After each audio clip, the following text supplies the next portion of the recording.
Assalamualaikum warahmatullahi wabarakatuh. Halo semuanya, balik lagi sama saya Akbar Triputranto. Pada kesempatan kali ini saya bakalan mereview sebuah buku yang sangat amat bagus dan recommended nih teman-teman. Berjudul Hard Money Revolution, Bitcoin versus Emas untuk Menguasai Ekonomi Global. Pernah nggak sih teman-teman mikir kenapa uang yang kita pakai setiap hari itu bisa kehilangan nilainya? Atau kenapa orang terkaya di dunia tuh masih menyimpan emas, padahal ada Bitcoin yang katanya lebih canggih. Nah, pada buku ini bakal membahas tuntas semua pertanyaan-pertanyaan itu nih teman-teman. Di buku ini membahas perbedaan mendasar antara hard money seperti emas dan Bitcoin dengan fiat money yang nilainya bergantung pada kebijakan pemerintah. Emas digambarkan sebagai penyimpanan nilai tradisional yang stabil dan sudah terbukti selama ribuan tahun meski kurang praktis dalam ekonomi modern. Di sisi lain, Bitcoin hadir sebagai hard money baru di era digital dengan keunggulan berupa kelangkaan yang terjamin, desentralisasi, transparansi blockchain, serta portabilitas yang jauh lebih mudah. Meski masih menghadapi tantangan berupa volatilitas, regulasi, dan juga isu energi nih teman-teman. Oke, mungkin kita bakal mulai dari bab 1 yang membuka buku ini dengan memperkenalkan konsep hard money. Pada bab ini menjelaskan bahwa hard money adalah bentuk uang yang punya nilai intrinsik dan tahan terhadap penyusutan nilai. Berbeda dengan uang fiat yang bergantung pada kepercayaan dan kebijakan pemerintah.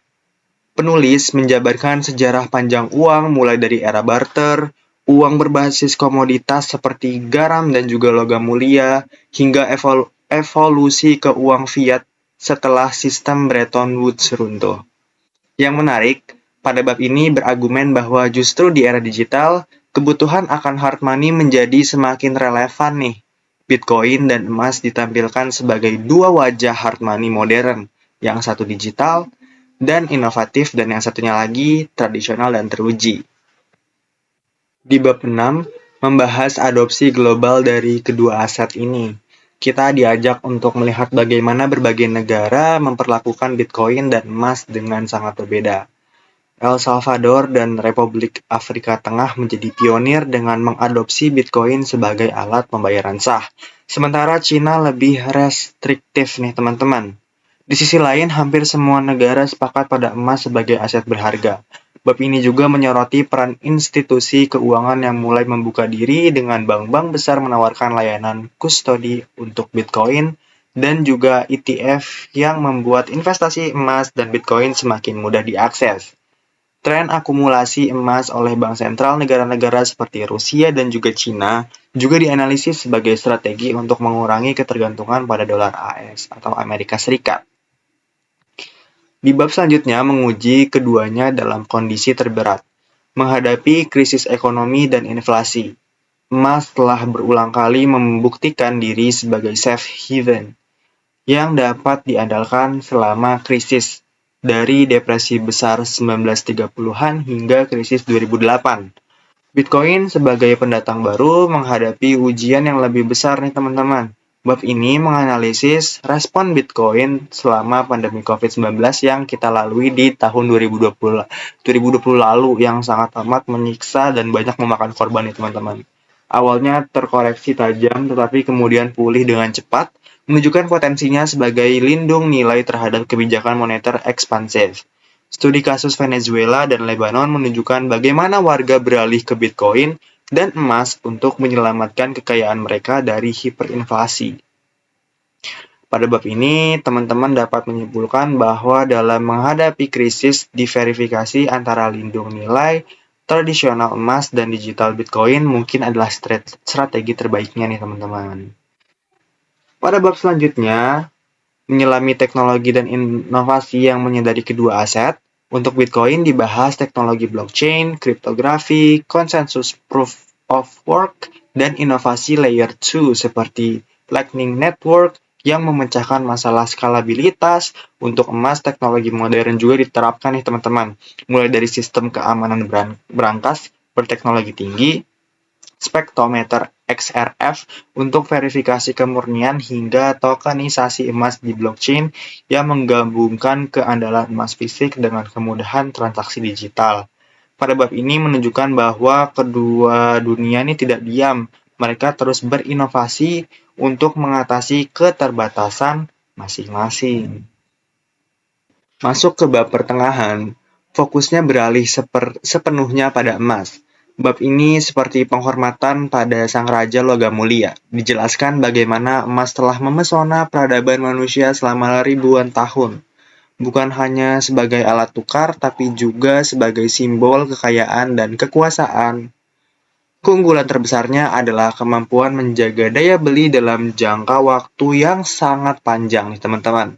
Bab ini juga mengingatkan kita pada era keemasan, standar emas yang membawa stabilitas moneter, serta perannya yang tetap krusial hingga hari ini sebagai alat lindung nilai dalam portofolio investasi dan cadangan bank sentral. Namun penulis juga jujur membahas keterbatasan emas di ekonomi modern, tidak praktis, mahal untuk disimpan dan diverifikasi serta sulit digunakan untuk transaksi mikro.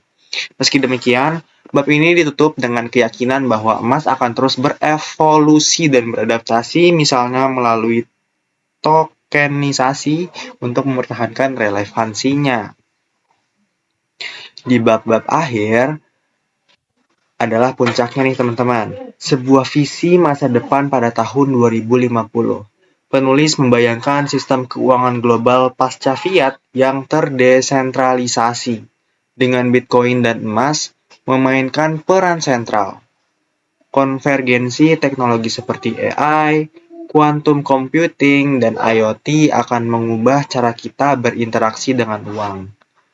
Konsep nilai dan kekayaan akan diredefinisi, dan lanskap geopolitik akan berubah berdasarkan kontrol atas sumber daya digital dan hard money. Bab ini ditutup dengan optimisme sekaligus kewaspadaan, menyadari bahwa tantangan seperti keamanan siber dan privasi masih harus dihadapi dalam menyongsong era baru ini. Secara keseluruhan, buku ini adalah sebuah karya yang komprehensif, berimbang, dan juga visioner. Penulis tidak memaksa pembaca untuk memilih sisi antara Bitcoin atau emas, tetapi justru memberikan semua alat dan analisis untuk memahami kekuatan dan juga kelemahannya masing-masing, serta bagaimana keduanya dapat membentuk masa depan sistem keuangan kita nih teman-teman. Buku ini menekankan bahwa bukan soal siapa yang mengalahkan siapa, melainkan bagaimana emas dan juga Bitcoin bisa saling melengkapi, emas sebagai jangkar stabilitas dan Bitcoin sebagai sistem pembayaran global. Intinya, buku ini mengajak pembaca untuk lebih kritis terhadap kelemahan sistem fiat dan lebih siap menyambut masa depan ekonomi global yang kemungkinan besar akan bergerak menuju kombinasi emas dan Bitcoin sebagai pilar utamanya.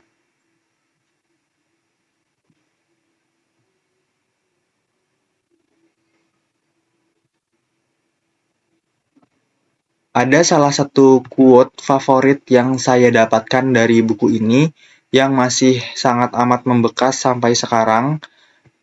Quotes tersebut berbunyi, hard money mewakili lebih dari sekedar instrumen ekonomi. Ia mencerminkan filosofi mendalam tentang nilai, kebebasan, dan hubungan antara individu dengan negara. Jika teman-teman berminat dengan buku ini, teman-teman bisa banget buat beli buku tersebut karena buku ini benar-benar bervalue dan bermanfaat banget. Isi materinya yang relevan dengan perkembangan zaman teknologi sekarang. Jadi aku rasa kalau misalkan teman-teman beli buku ini tuh nggak akan nyesel sama sekali, yang kebetulan penulis dari buku ini adalah dosen saya sendiri, Bapak Ade Andri Hendriadi SSI.com, dengan editor Dr. Lukmanul Hakim MPDI. ISBN-nya masih proses. Ukuran buku fisiknya itu A5 dengan panjang 21 cm dan lebar 14,8 cm. Dengan tebal halaman 128 halaman dengan tahun terbit di tahun 2025. Jika teman-teman berminat dengan buku ini, teman-teman bisa banget buat mengakses website Minhaj Pustaka. Di sana teman-teman bakal banyak menemukan buku-buku terbaik yang ada yang pernah diterbitin sama Minhaj Pustaka karena eh, pustaka ini tuh bukan cuma menjual tapi juga memproduksi buku-buku terbaik yang ada di Indonesia ini. Jadi kalau berminat bisa langsung cek websitenya Minhaj Pustaka ya teman-teman. Kesimpulannya, Hard Money Revolution ngajarin kita buat lebih kritis soal uang. Jangan cuma jadi pemakai aja, tapi juga paham bagaimana sistem bekerja. Kalau kamu mau ngerti kenapa Bitcoin sering dibilang emas digital dan apa hubungannya sama masa depan keuangan dunia, buku ini wajib banget kamu baca. Sekian review yang dapat saya sampaikan mengenai buku Hard Money Revolution ini. Gimana menurut teman-teman? Lebih pilih emas yang klasik atau Bitcoin yang digital nih? Tulis pendapat kamu di kolom komentar ya teman-teman. Jangan lupa like kalau suka sama review yang sudah saya jabarkan. Mungkin cukup sekian aja. Terima kasih. Wassalamualaikum warahmatullahi wabarakatuh. See ya.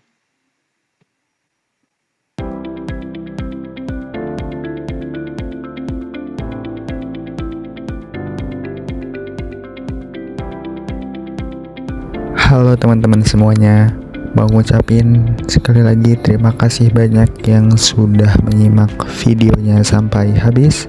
Semoga dapat bermanfaat buat teman-teman semuanya ya dalam memilih atau kebimbangan dalam membaca buku. Kayak bingung mau baca buku apa lagi, bisa banget nih teman-teman beli aja langsung buku ini karena sangat amat bermanfaat ya. Ngomong-ngomong, di channel saya juga ada video yang membahas seputar review aplikasi perpajakan. Jadi buat teman-teman yang masih tertarik, yang masih bingung dan mau belajar aplikasi software dan juga dunia perpajakan, bisa banget langsung buka aja channel Akbar Triputranto dan teman-teman cari yang thumbnailnya seperti yang ada di layar berwarna biru dengan tulisan pajak. Teman-teman bisa langsung klik aja karena disitu videonya membahas seputar pajak dan juga review dari aplikasi Direktorat Jenderal Pajak. Jadi buat teman-teman yang mau belajar lebih dalam lagi seputar perpajakan, bisa aja langsung klik videonya ya teman-teman. Jadi habis selesai dengerin review buku dari saya, teman-teman bisa banget langsung aja mengklik videonya untuk lanjut belajar seputar perpajakan. Oke teman-teman, terima kasih banyak sekali lagi sudah menyimak videonya sampai habis. Saya ucapkan terima kasih yang sebesar-besarnya. Semoga ilmu yang didapatkan dapat bermanfaat buat teman-teman, dan saya harap teman-teman juga dapat bisa menyalurkan ilmu-ilmu yang didapatkan oleh teman-teman ke masyarakat yang lebih luas lagi, supaya banyak orang yang lebih mengetahui tentang buku Hard Money yang ditulis oleh Bapak Ade Andri Hendriadi SSIM.com yang sangat amat luar biasa ini ya teman-teman. Saya ucapkan terima kasih yang sebesar-besarnya. Akhir kata, kita sebagai generasi muda harus bisa belajar, terutama di dunia teknologi, yang mana dunia keuangan pun sekarang sudah mulai terkena dampaknya dalam tanda kutip positif ya di era teknologi ini, yang mana sekarang ada yang namanya mata uang Bitcoin. Kita sebagai generasi muda harus bisa mengikuti perkembangan zaman, yang mana Bitcoin ini juga sangat amat dapat bermanfaat untuk kita apabila kita bisa betul-betul memahami makna dan juga fungsi dari mata uang Bitcoin itu sendiri. Oke, akhir kata saya Akbar Triputranto pamit undur diri. Semoga segala hal yang saya ucapkan ada perkataan yang salah mohon dimaafkan.